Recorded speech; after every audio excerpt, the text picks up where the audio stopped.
Yo, YouTube. What's going on with y'all, man? It's your boy Q.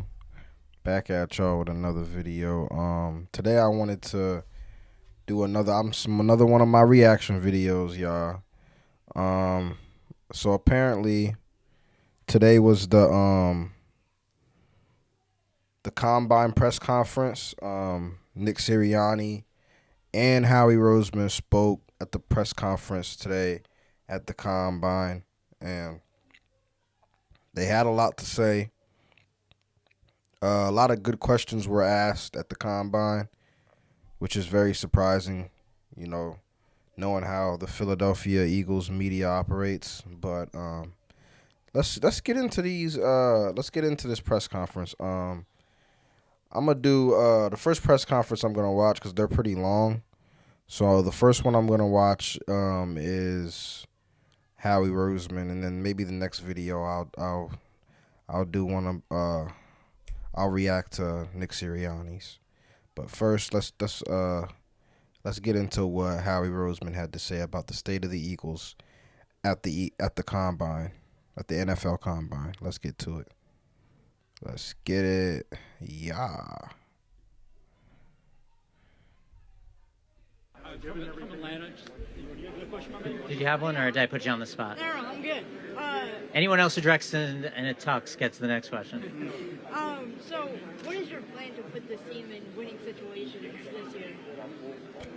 Well, you know what? I'm proud of the people that we have on this team, on and off the field. You know, obviously, the end of the season didn't go the way we wanted to, but at the same time, you know, making the playoffs 6 of the last 7 years, being in 2 of the last 6 Super Bowls, I feel like we've developed some sort of winning culture.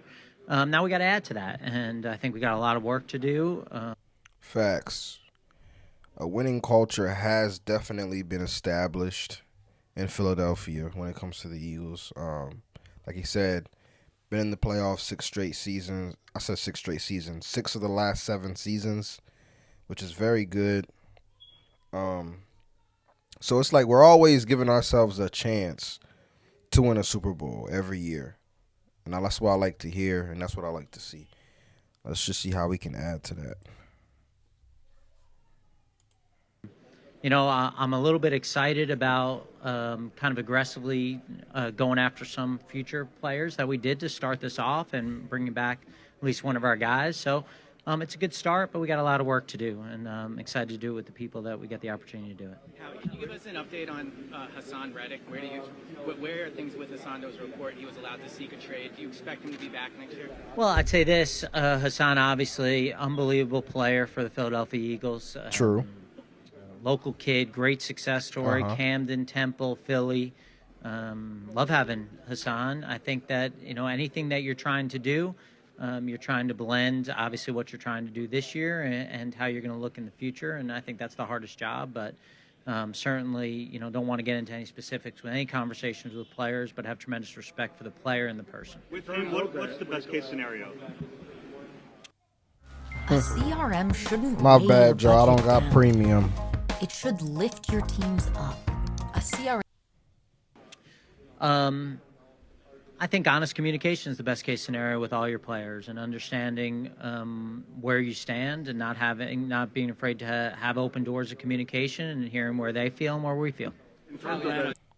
I like that answer, but I would have really liked to just I would have really liked I would have really liked it if he would have said the best case scenario is that Hassan Reddick is a Philadelphia Eagle next season. But that's just me though. He had the initial conversation. From Atlanta. You remember the first time you ever met Kirby, your initial reaction visiting with him, and what makes he and his coaching staff so successful in preparing their guys for the league? Yeah, well, I think when you talk about Kirby and you talk about the experiences he had that led him to Georgia, I mean, phenomenal experiences, history of winning, and then he's got a culture down there, working and mentality, and obviously that travels on both sides of the ball. And you watch our defensive guys, and they're prepared to work. You know, they're not looking for any half ways of doing things. They're looking to work hard and to win and compete, and that's because of the culture he set. How much does this affect your plans when it comes to the draft and the offseason? You feel like you have to start looking more ahead right now because of the uncertainty there? Yeah, I'd say it's obviously, it's always a position that we're evaluating, we're looking at. So I don't think that anything's changed in terms of that. It's our job to make sure we're prepared for any eventuality of at any position. And you do that by preparing for the draft process, which this is a great part of that, Facts. is getting more information and information gathering. And this year, this draft is critical. This is a critical draft for the Philadelphia Eagles. Last season, it's safe to say that we hit on the draft last season. So I'm expecting the Eagles to hit on this draft as well, but this is a critical draft for us. What's out there in free agency and knowing where your players are. How can you take advantage of the salary cap increase? How do you take advantage of that? Well, just the way you take advantage of anything, you just bring in a lot of good people. I think that's the key, is for us to bring in good people overall, to try to keep those guys in Philadelphia, to sign them to extension and build a culture of guys who it's important for them.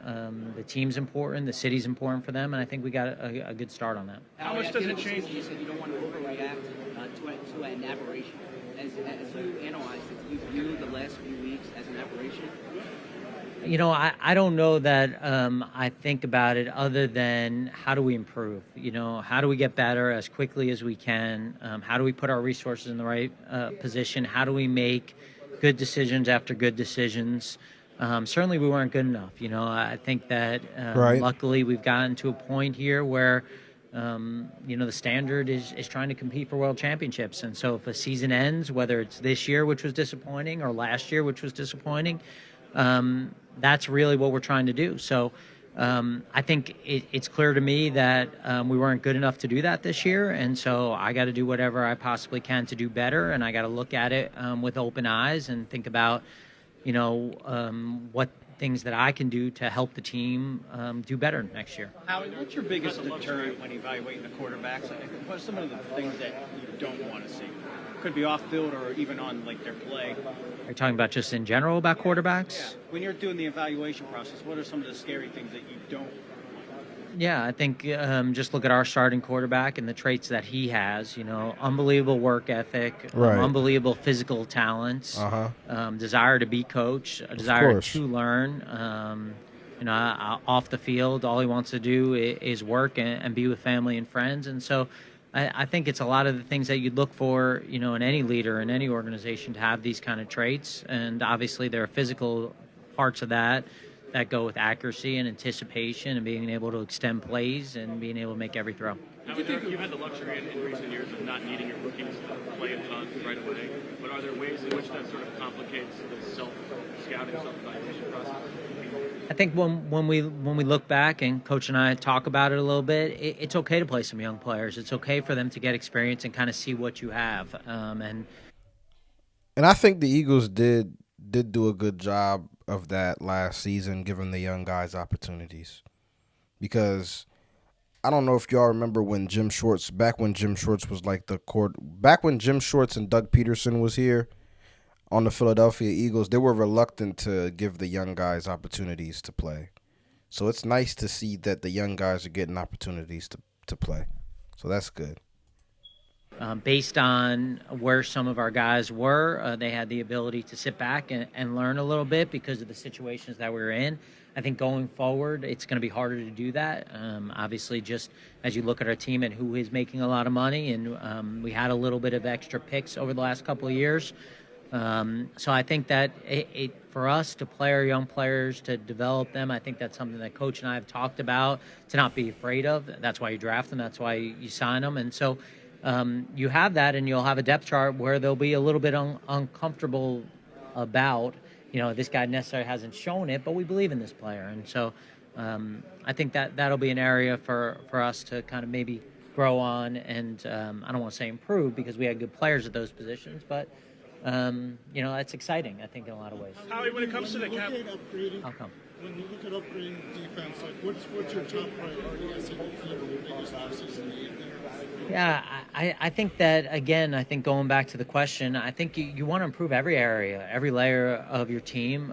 Certainly, I think when we look back at last offseason, we made a conscious decision to kind of put a little bit more resources onto the offensive side, knew that we'd lose some good players on defense. I think looking back, certainly missed some of those guys. That starts with me and making those decisions. And so I don't think there's an area that, we wouldn't, be open to addressing. Now, if you look at our defense and you're just kind of honest with it, well, we have a lot of young players at defensive tackle, right? So is that as big a priority as other areas, just being honest? Probably not. But that's also an important position. So we're also not going to be in a position where we're going to turn down a guy because the resources are already there because we believe in the D-line so much. Howie, when you look That's good. It's I'm nice. gonna come. Oh, my bad. My bad, y'all. That's nice to hear Howie Roseman say that, because when you go into the draft process and you're drafting players and stuff like that, you don't want to draft out of a position of need.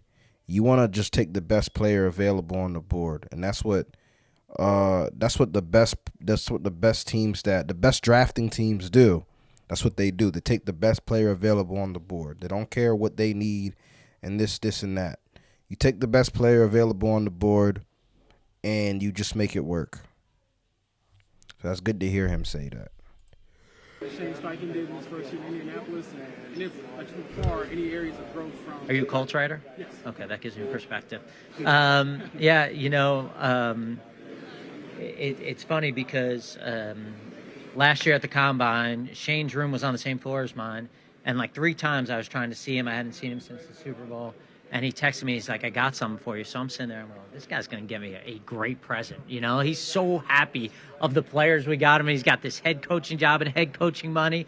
And so, I'm thinking in my mind, I'm like, is he getting me a watch? Is he getting me freaking sneakers? All the things I like.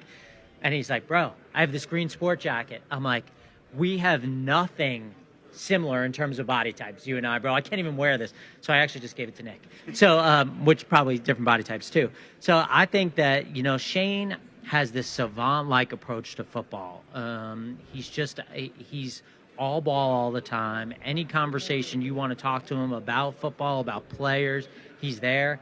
If you want to talk to him about current events, he'll kind of give you that, what? But I think that's what makes him such a great coach, is because he's always working on things. He's got tremendous confidence in his knowledge and his ability. Right. And I certainly think the Colts are lucky to have him. I'm going to come, I promise. How do you view Nolan Smith? And we're back with March Sadness. That's a good question. The team How is do looking you down the view barrel Nolan of a Smith? 4:55 meeting. I think that goes back to the point about some younger players and kind of in retrospect, just seeing, him certainly in the playoff game, one of the guys who played well in the playoff game, maybe giving him a little bit more time during the year and experience. We talked about that. He's got all the right tools in his body. He's got the right mentality. And at the same time, he's got to go out and show it. I didn't like the way that sounded. Doesn't, like I said before in one of my last videos that I did on the Hassan Reddick situation. One of my main reasons why I think the Eagles should bring back Hassan Reddick is because I legitimately don't think that Nolan Smith is ready yet to take that next step. Not yet. Maybe give him another year or two, but not yet. He ain't ready yet. He ain't shown me enough last year to let me know that he's ready to take that spot. I'm coming. I'm boom, boom. When you look at the salary cap increase, how does it change the way you can approach this offseason? Well, I think you still got to be cognizant of how you want to build a team. I think you still got to be aware of guys coming up for contracts that you want to keep, that you don't anticipate losing.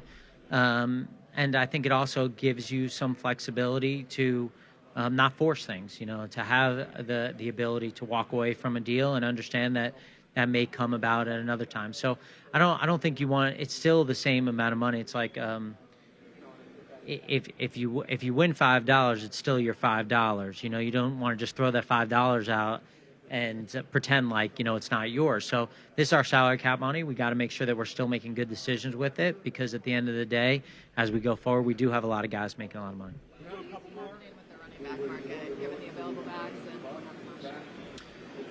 Yeah, I think that there are talented players on the free agent market. Obviously, we got a couple guys there from our team that are going to be free agents, and I think that at the end of the day, talented players end up getting paid. And it's just, I think, where I'm getting a little distracted by the freaking.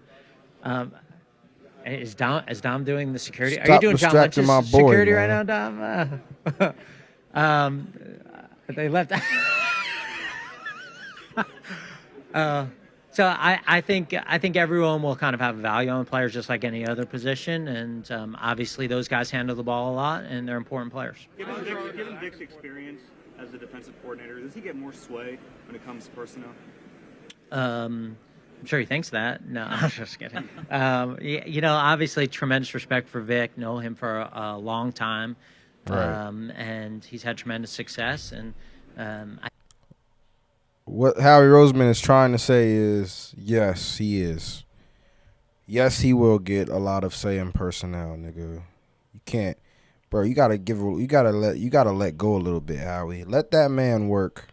Get him the players that he wants and let him go to work. All right. Come on, y'all. Stop playing around.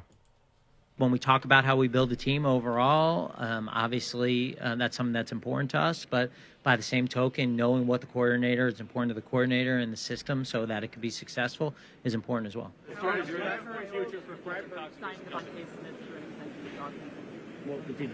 of a priority is Frank Well, Devontae's an incredible person, an incredible player. Obviously, homegrown, young guy.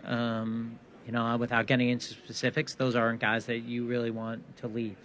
What's your understanding of the future for Kelsey and Fletcher? Obviously, those guys, unbelievable players, unbelievable people, and yeah, what's going on with Jason Kelsey and Fletcher Cox, man? Because it would be I would really prefer for them to just really let niggas know if they gonna play this season sooner rather than later, because we need to figure out what the hell we finna do, because it would really help us out. It would really help us out trying to figure out who we should draft and who we should not. Because if Fletcher Cox is leaving, you might want to grab you another D tackle.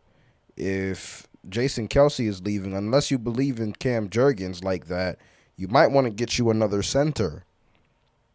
So come on, y'all. Let us know what y'all doing, man. Damn. deserve the right to decide what's best for them. And, we'll wait and give them whatever time and space they need to make the right decisions. And I think the important thing from our perspective is you'd never want to see them wearing different colors. And I think for us, no matter when that is, if they want the opportunity to come back, we'd want to have the opportunity to bring them back. Bradbury's under contract for $9 million guaranteed. He played some slot last year. Do you guys view him more as a slot as he gets older, or still an outside guy? I think he's an outside guy. I think when you look at the skill set there, I think that that was one of the positions that as we got into the summer, right. We kind of knew we needed some. Y'all probably didn't hear the question, but they're talking about James Bradbury. If Howie views Bradbury as more of a slot corner or an outside corner, and I guess I would have to say I kind of agree with him, because James Bradbury be getting burnt in the slot, but he also really can't play outside right now either. But I think with defensive coordinator Vic Fangio being there now, and I forget, is it Christian Parker? Christian Parker, the defensive back coach that they just got from the Broncos. I feel like he'll have a better year next year. There, we gave some guys opportunities to do it. I got to do a better job of bringing in more guys to be able to play that position. I think that's one area that kind of you felt like in August maybe we needed to add, so we tried some guys. But when you look at JB and his history and his success as an outside corner, to ask him to do something, which is really a different position, is hard. And he remains part of your plans? Yeah, he's under contract, part of our plans. All right. Okay. All right. So that was interesting. Hold on, y'all. Boop. My bad. That was an interesting press conference. If I do say so myself. You know what? Fuck it. I'm gonna just leave it like that. All right, y'all. So there you have it. That was Howie Roseman's press conference. Dude had a lot to say. I liked a lot of the things that he did say though. It was, to say the least, it was very encouraging to hear. But that's pretty much it, man. You know the vibes, man. Like, comment, share, subscribe, man. If you like this video, man, leave in the comment section what you thought about Howie Roseman's Combine press conference. And yeah, man, I'm gonna catch y'all on the next one, man. Peace, y'all.